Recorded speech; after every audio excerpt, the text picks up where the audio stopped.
I'm Teisha Bader, and in the news, a historic trade agreement between Israel and the United Arab Emirates, the first of its kind between Israel and an Arab country. Well, to discuss the significance of this agreement, which was signed on May the 31st in Dubai, and what it means for the future of the region, is Dorian Barak, co-founder of the UAE-Israel Business Council, the largest organization connecting the Israeli and Emirati business and professional communities. Dorian joins us now from Dubai here on JBS. Dorian, thank you so much. Thank you, Teisha. Great to be with you. Thank you. So first, talk about the deal, if you can, and just explain what it entails and what it hopes to perhaps ease and improve upon. Let me give you a little bit of factual background, which I think will help you frame the significance of this. We at the UIBC, the UAE-Israel Business Council, estimated roughly $2 billion in trade between Israel and the UAE this year. That's up from $50 million in 2020. So it's an enormous increase. We're talking an order of magnitude greater.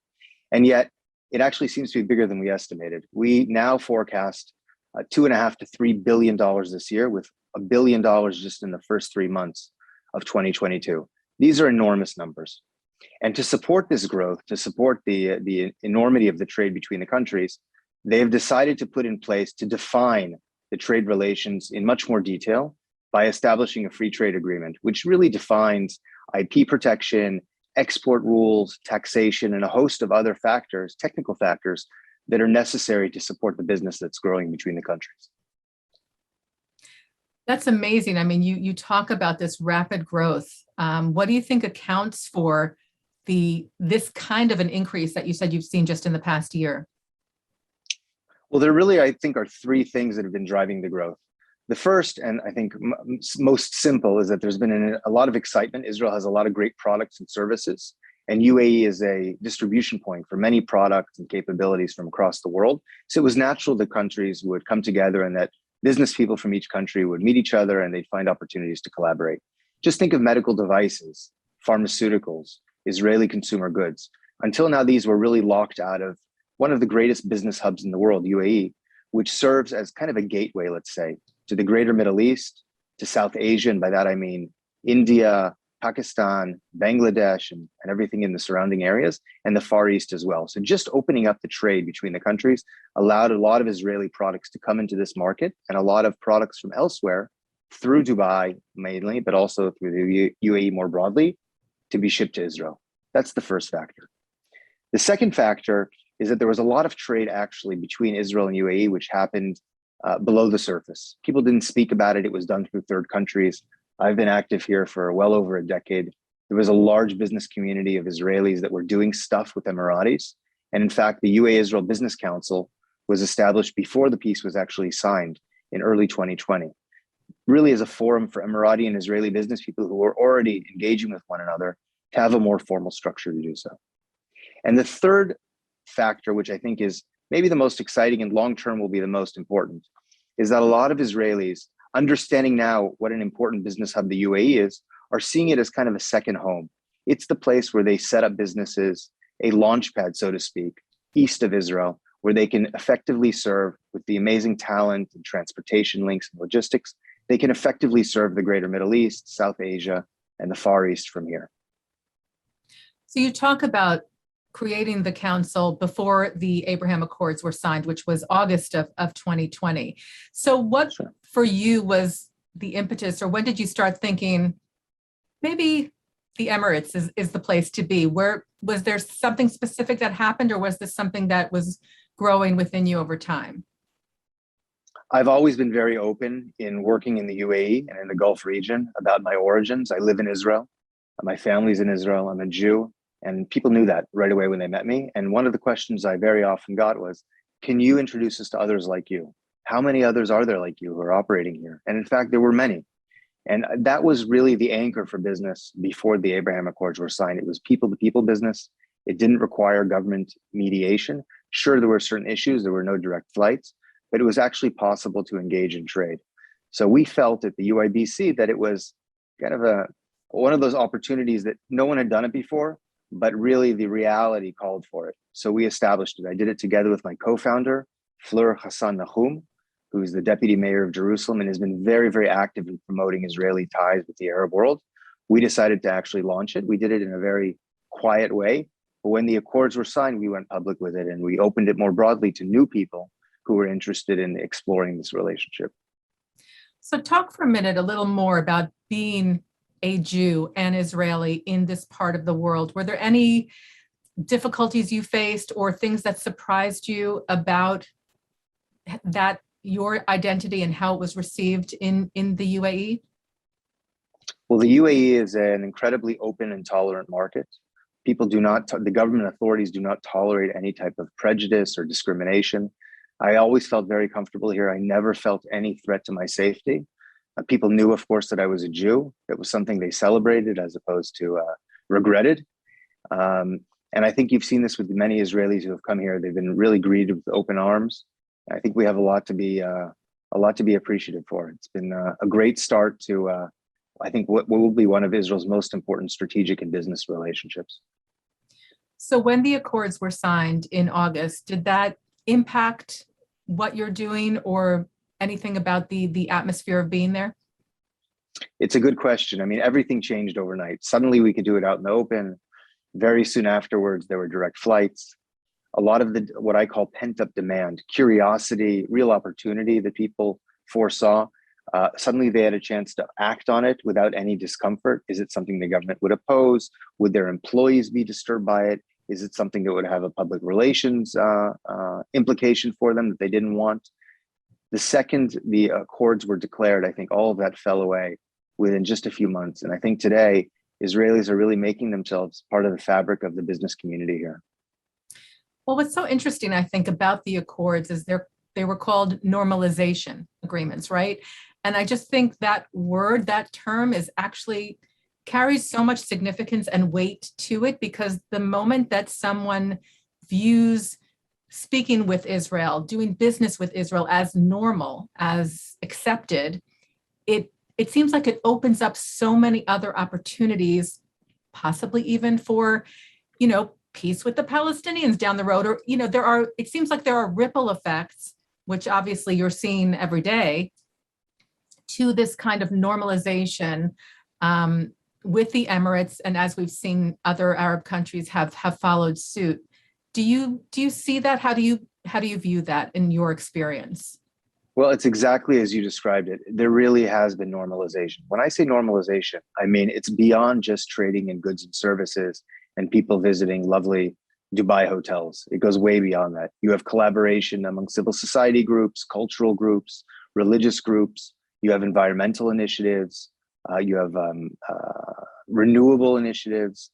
You have the fintech community. We just actually hosted a cyber conference, an online conference with the leading lights of Israel's cyber community and the leading lights of the Emirati cyber community speaking together. And afterwards, obviously after our webinar, they got together directly to talk about common threats and common approaches to challenges they face. There's been collaboration literally at all levels. And it is normalization, as you described. I mean, you actually feel that it's very normal to be an Israeli here. Today, I saw a number of Hasids walking down the street. Obviously, very, very hot here. And the first thought that came to mind is, why is no one really looking at them with a curious stare? They were just received like anyone else. There are over 200 nationalities here. It's a very tolerant, very diverse society. And I think we've been welcomed like any other community here.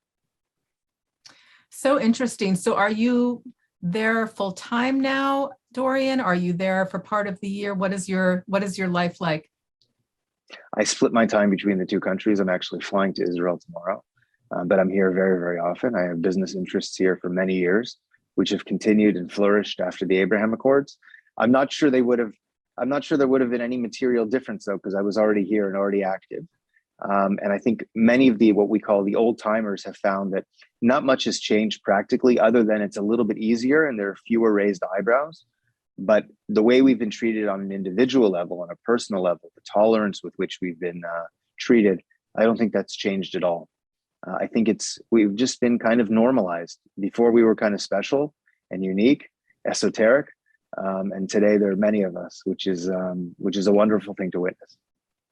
So you talk about the people-to-people relationships and that kind of connection that you've experienced from the beginning. Can you give us an example of just someone you've met there, people that you've met there that you have maybe learned something about their culture and they've learned something about what it means to be an Israeli and what that exchange was like?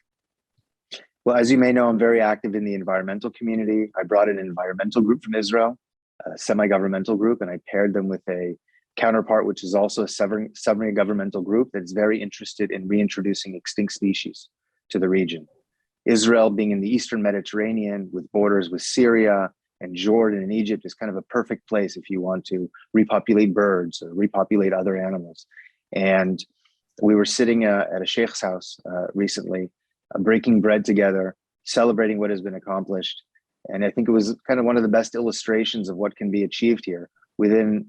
Essentially within less than 2 years, you already have environmental initiatives at the governmental level, reintroduction of species from across the Middle East onto the Eastern Mediterranean to Israel's shores, cooperation around turtles and land mammals and birds. I use this as kind of a microcosm of the way relations are developing. Of course, there are many commercial parallels as well. An Israeli fintech company called Rapid recently established essentially a second headquarters here in the UAE and is hiring locals. So it's become quite normal, but always exciting to see this succeed. Do you see this people-to-people acceptance? How do you see the ripple effects of that, hopefully, ideally, affecting the region as a whole, affecting other Arab countries? As I mentioned before, obviously, the Israel-Palestinian conflict is the most difficult relationship that Israel has. Do you have any kind of flickering of this could trickle down and ultimately have a positive effect? The big picture kind of thing. Let me give you a few anecdotal examples as well as statistics or facts, which I think illustrate the promise and the opportunity the Abraham Accords have created. So first of all, trade between Israel and Egypt and trade between Israel and Jordan has doubled since the Abraham Accords were signed, which means there is indeed a ripple effect. Israel has been normalized. It's much more natural for people to trade with Israel. There's much less stigma. That's the first. That's the statistical example. The other is more anecdotal. I'm hearing from people here that you're seeing Israeli products showing up on store shelves in Oman, in Saudi, in Iraq, all through Dubai distribution or through UAE distribution. You're also seeing Israeli products in Pakistan. You've seen delegations of Pakistani journalists and civil society figures coming to Israel. Once that wall of distrust and that wall of non-normal relations was broken down, and people saw that you don't have to agree on everything, but you can still engage with one another. People, I think, across the region have understood that you can trade, you can engage with each other, you can have a dialogue even if you don't agree on everything. But business is the great equalizer. It serves both sides' interests. And I think that everyone is seeing this as a positive development for the region, except for people really at the margins. Well, that is hugely significant and such a good point that you raised, because it really is a win-win. So if everybody's benefiting, then other people might ask, why don't we do that? Look at all the good that's come from something like the Abraham Accords with the Emirates, like this trade agreement. So it's really quite a remarkable thing that you're talking about. I will add one thing as well. People often ask me, what has been the response of the Palestinian community? What has been the response of the Israeli Arab community? And I can tell you the flights from Israel to the UAE are filled with Israeli Arabs, with Palestinians from the West Bank. Many of them are employed here now or engaging in trade themselves. It's been a real boon to the Arab sector in Israel. And I think that if you were to ask your average Israeli citizen of Arab descent, what's their view of the Accords, they'll tell you it's wonderful. We're planning our next vacation in the UAE. So a lot of the initial objections, the political objections, have been overtaken by a real embrace of the opportunity for people who live in what is Israel or who live in the West Bank to engage directly in trade, to have direct flights and transportation links, and to openly have a logistics relationship with counterparts in the UAE. That's incredible. So let's just talk about the agreement for a moment that was signed on May the 31st. So you were seeing years of this kind of partnership and cooperation. The fact that it's now at this level, that this trade agreement was signed, as I mentioned, the first of its kind between Israel and an Arab country, what does that signify? That it's not just at the people-to-people level, but now it's at the government-to-government level? Yes, I mean, I think the agreement is more reflective of what's happening than it is, a necessary catalyst to what's happening. Certainly, it's going to be a benefit, but I think it's more a reflection of the progress that's been made. I will tell you, the free trade agreement comes on the back of a number of other agreements, tax agreements, import-export procedures that have been agreed, travel agreements around visas, but also around landing rights for private Israeli aircraft. There are a lot of procedural matters that have been settled over the past few months that provide clarity that will enable the larger businesses to engage directly. IP protection, recognition of Israeli certifications. These are all very important things when you speak to exporters and importers before they're able to unleash the full potential. When you started this council back in 2020, did you have any idea of the kind of... None. I mean, none. In fact, Fleur Hassan Nahum, my partner in establishing this, called me up, I think it was in October or November, really 2 months after we had publicly launched. And she said, have you seen the numbers, the membership numbers? I said, no, we have 3,000 people who have written us to register for our webinars and for our meetings and for our newsletter. We have 2,500 people on Twitter. I mean, it's now grown to 8,000 people. Everyone on LinkedIn, I'm getting hundreds of invitations on LinkedIn, not to mention private emails, and people somehow get my telephone number. I mean, it's way beyond anything we could have imagined. Sometimes I say I wouldn't have gotten involved had I known it would be so successful, because it's an enormous responsibility and it's a lot of work, but it's also a privilege because we see many people looking to us at the UIBC. Fleur was last week in Morocco. My other colleagues, Ariella Steinreich and others, are in Bahrain all the time. This is something that is beyond Israel and the UAE. It's something that is much, much broader. I think the UAE is a very, very important anchor for this activity because it is considered the most open and welcome, and it is the international business hub for the Middle East.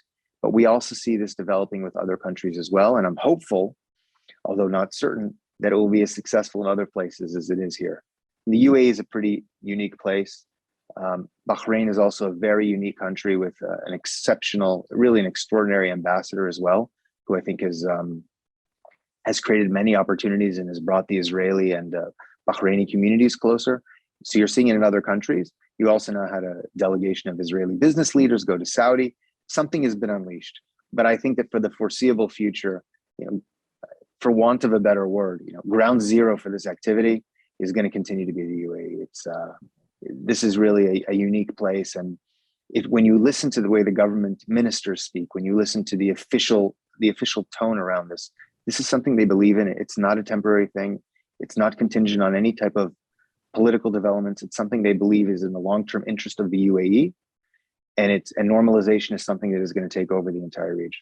So we're very, we're very encouraged by everything we see. Absolutely. And before I let you go, what is your vision for the future? What would you like to see? You're already seeing so much, but what's like your most perfect scenario of what could happen years from now down the road? Look, as a citizen of the Middle East, I hope I'll be able to fly to Saudi directly from Israel sometime soon. I think there's a visionary leadership there, which has opened up a lot of things. I mean, flights to the UAE from Israel fly over Saudi airspace. I'm hopeful that the voices of opposition to normalization will quiet over time. They'll get used to it. They'll be socialized into what's happening. But I'm also hopeful that this will extend more broadly, and that even in Iran, which used to have wonderful relations with Israel, there will be a recognition that the future of the region is working together. It's engaging in trade regularly, and it's having people-to-people connections that pay huge dividends when it comes to peace. Well, we will say amen and inshallah to that. And hope we get to talk to you again as things progress and grow and flourish in the region, and we see the benefits as we already are. With pleasure. Thank you so much, Dorian. Dorian Barak is co-founder of the UAE-Israel Business Council And we thank him so much for taking the time to join us here on JBS. And thank you, as always, to our director, Sloan Copeland, JBS Managing Director, Dara Golub, Transmission Manager, John McDevitt, Technical Manager, Michael Paley, and our producer, Carol Lilienthal. And thank you for watching In the News. Be well.